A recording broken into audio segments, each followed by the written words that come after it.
Astrologiyaya görə fevral ayı bəzi bürclər üçün daha uğurlu və enerjili hesab olunur. Mütəxəssislərin fikrincə, bu ay xüsusilə 4 bürcü üçün uğurlu və məhsuldar keçəcək. Fevral ayının əsas favoriti Dolça bürcüdür.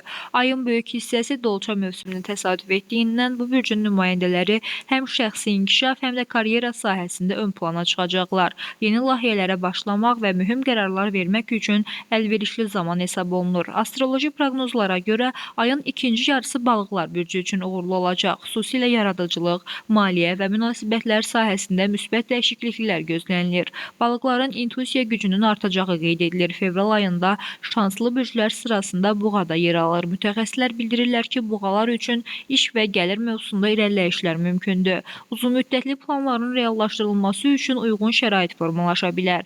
Siyahıda yer alan digər bürcü isə əqrəbdir. Bu bürcün nümayəndələrinin qərarlı və motivasiyalı olacağı, xüsusilə münasibətlər və şəxsi həyatla bağlı məsələlərdə aydınlıq əldə edəcəyi gözlənilir. Beləliklə, fevral ayı bəzi bürclər üçün yeni ümidlərin, cəsarətli addımların və xoş təsadüflərin ayı ola bilər. Ulduzların fərdləri nə qədər fərqli olsa da, taleyin istiqamətini müəyyən edən yenə də insanın öz seçimləri və addımlarıdır. Leyla Səməndər, Yeni Azərbaycan TV.